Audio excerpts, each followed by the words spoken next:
Hi guys good morning. म चाहिँ पुरै सुरुमा बात गर्छु। ब्रस गर्ने मुख धोएर सकेपछि चाहिँ मेरो आफ्नो युजलेस भएर बसेको चाहिँ ब्यागहरू चाहिँ आज म चाहिँ सर्टिङ गर्दैछु। यसबाट कति राम्रो ब्यागहरू छ, यदि तपाईँलाई कसैले मनपर्छ भने कृपया मलाई कमेन्ट गर्नुहोला। यदि तपाईँलाई चाहिएको छ भने म कुरियर गरेर पठाइदिनेछु। ब्यागहरू चाहिँ अब धेरै टाइमदेखि चाहिँ युजलेस भएर बसेको भएर धुलो मैलो भयो होला भनेर मैले चाहिँ पुस्नाले एउटा टावल पनि लिइरहेको छु है। अनि यो माइक्रोब्रुसको यो त अब मैले डेली युज गरिरहेको छु, यसलाई अब केही गर्नु परेन। अनि मसँग एउटा छ यस्तो ब्याग, वर्षौँदेखि युजलेस भएर बसिरहेको। र यो ब्याग चाहिँ कसलाई मनपर्छ केटी साथीहरू यस्तो हेरेर कमेन्ट गर्नु, अनि तपाईँको ठेगाना पठाइदिनु, टक्क कुरियर गरेर पठाइदिन्छु है। मात्रै मैले एकछिन 1 घन्टा जति यस्तो हातमा झुन्डेर बोकेको, त्योभन्दा अरू केही पनि गरेको छैन। एकदमै नयाँ। यो चाहिँ स्पेसल्ली चाहिँ जाडो महिनामा तपाईँले लङ कोटहरू मफलरहरू लाउँदाखेरि, अनि जुन तपाईँको कपालहरू छोडेको बेलामा चाहिँ त्यो सोल्डर ब्यागहरू बोक्न अलिक झ्याउ हुन्छ नि त, त्यस्तो बेलामा चाहिँ यस्तो ह्यान्ड क्यारी गर्ने ब्याग कम्फर्टेबल हुन्छ नि त केटीहरूलाई। त्यो टाइममा चाहिँ बुटहरू कोटहरूमा चाहिँ एकदमै म्याच हुने ब्याग हो। कसलाई मनपर्छ तपाईँलाई फ्रीमा कमेन्ट गर्नु होला, म कुरियर गरेर पठाइदिनेछु। अनि युजलेस ब्याग युज भएर बसेको त्यो एउटा भइहाल्यो। अनि अर्को छ कस्तो ब्याग भनेर तपाईँले नामहरू थाहा पाइसक्नुभयो। यो मैले आउटलेटबाट 2 वर्ष 3 वर्ष अगाडि लिएको, र मैले अहिलेसम्म एकचोटि पनि बोकेको छैन। तपाईँहरूलाई थाहा छँदैछ आउटलेटबाट लिँदाखेरि यो गेसको ओरिजिनल ब्यागलाई अब कति पर्छ भन्ने कुरा। अब यहाँ डुप्लिकेट त कपी ब्यागहरू त यहाँ जापानमा अब बेच्दैन, तपाईँहरू सबैलाई थाहा छँदैछ होइन। सबै हामीले लिने भनेको ओरिजिनलै हो। यस्तो ब्रान्डेड ब्यागहरू सामानहरू चाहिँ यहाँनिर कपी हुँदैन, ओरिजिनलै लिने हो। र यसको ओरिजिनलको प्राइस कति पर्छ भन्ने पनि थाहा छ। त्यही भएर फर्स्ट कमेन्ट गरिहाल्नुहोस्, फर्स्ट जस्तै कमेन्ट गर्नुहुन्छ उहाँलाई प्रायोरिटी है। अहिलेसम्म एकचोटि नबोकेको ब्याग, ओरिजिनल गेसको सोल्डर ब्याग, भित्र पुरै गेस प्रिन्टेड छ। सबै यसको जिपरहरूमा नि सबै गेसको लोगो छ, सबैमा गेसको लोगो। कसलाई मनपर्छ फर्स्ट कमेन्ट है। यो ब्याग चाहिँ एकदमै खै मैले किन किने अनि किन बोकिन मलाई पनि थाहा छैन। अब मनपर्छ, मन परेपछि चाहिँ फेरि पैसाको माया लाग्दैन, सामानकै माया लाग्छ र म लिइहाल्छु। अब यताउता हिँड्दाखेरि चाहिँ अब प्रायः हतारमा, यहाँ चाहिँ अब प्रायः बिजी भएको भएर हतारमा चाहिँ अब सामान्य खालको हल्का कम्फर्टेबलवाला नि बोक्नु छिटो भएको भएर त्यस्तो बोकेर होला क्या। यो ब्यागहरू चाहिँ कहिल्यै मलाई बोक्ने साइज नै नजुरेर 2-3 वर्षदेखि युजलेस भएर बसेको यति राम्रो यति महँगो ब्याग।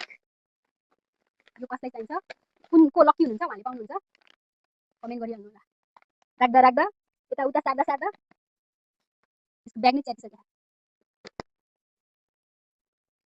यो चाहिँ एकदमै सस्तो, सिमबाट अर्डर गरेको। यो मैले एकचोटि बोकेको छु। कसलाई चाहिन्छ कमेन्ट गर्नु होला। यो चाहिँ पुरानो हो, यो त अब खासै चाहिँदैन होला, यसको फ्याक्नु पनि हुन्छ। यसलाई के ब्याग भन्छ, टोइट ब्याग भन्छ कि सोल्डर के भन्छ है, त्यो थाहा छैन मलाई यसको नाम। र समरमा चाहिँ मिडी ड्रेसहरूमा यस्तोरी बोक्नलाई सुहाउँछ नि त। त्यही भएर यो पनि एकदमै युजलेस भएर बसेको थियो 2-3 वर्षदेखि। तर मैले हिजो भर्खर यसलाई चाहिँ धोएर राखेको चाहिँ म आफै बोक्छु। अनि अर्को एउटा छ मैले नयाँ किनेदेखि एकचोटि पनि युज नगरेको अर्को ब्याग, हेर्नुहोस् यो पनि निकालेको छैन, स्टिकर पनि। यो चाहिँ अब यो लामो उयसमा नि रहेछ, तर लामो बनाएर बोक्नुभन्दा मलाई चाहिँ यसरी ह्यान्डमा क्यारी गर्नु मन परेको भएर चाहिँ मैले लिएको हो। तर एकचोटि पनि जुरेन कि यो ब्याग बोक्नलाई, साइज नै जुरेन। कहाँ जाँदा बोक्ने के। अब हप्तामा 6 दिन काम, पुरै 17-18 घन्टा काम गऱ्यो। अनि हप्तामा 1 दिन बिदामा त त्यो हप्ताभरिको 6 दिनको निन्द्रा, त्यो डेली निन्द्रा अपुरो त्यो अधुरो भएको निन्द्रालाई पुरा गर्नलाई त्यो हप्ताको 1 दिनको बिदा। त्यसमा मस्त सुतिन्छ है, 11, 12, 1, 2, 3 बजीसम्म सुतिन्छ। अनि 2-3 बजी उठेर नुहाइ धुवाइ खाना पकाउ खुवाउ रात पर्छ, भोलिको लागि तयार। त्यही भएर पनि ब्यागहरू चाहिँ बोक्ने साइज नजुरेको होला जस्तो लाग्छ मलाई है।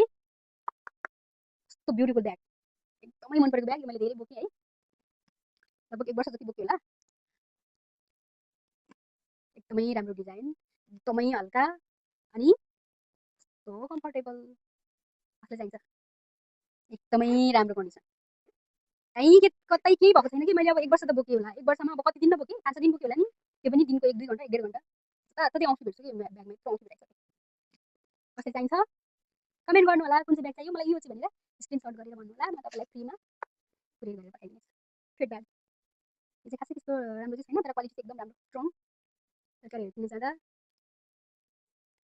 एकदमै कम्फर्टेबल अनि स्ट्रङ छ है यो चाहिँ। ओके, अनि अर्को छ यति राम्रो यति राम्रो यति राम्रो कसलाई चाहिन्छ यति ठुलो ब्याग यति राम्रो ब्याग स्वेट ब्याग तपाईँ कतै साथीहरूकोमा एक दिन बस्न जाँदै हुन्छ भने तपाईँको एक जोटा ल्यामा पनि अटाउँछ यसमा यति राम्रो छ यति राम्रो ओहो कसलाई चाहिन्छ कमेन्ट गर्नु होला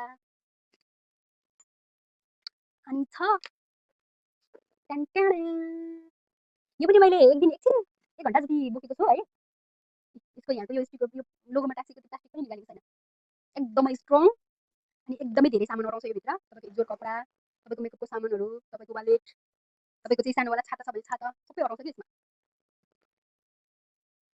तपाईँले काममा जानुहुन्छ भने काममा जानलाई तपाईँको चाहिँ सानो पानीको बोतल र एउटा सानो टिफिन बक्स पनि अटाउँछ अनि एकदम स्ट्रङ छ एकदमै स्ट्रङ मैले एक दिन एकछिन 1 घन्टा जति बोकेको हो त्योभन्दा मैले बोकेको छैन कसलाई मनपर्छ कसलाई चाहिएको छ कमेन्ट अनि तपाईँको ठेगाना पठाउनु होला म कुरियर गरेर पठाइदिनेछु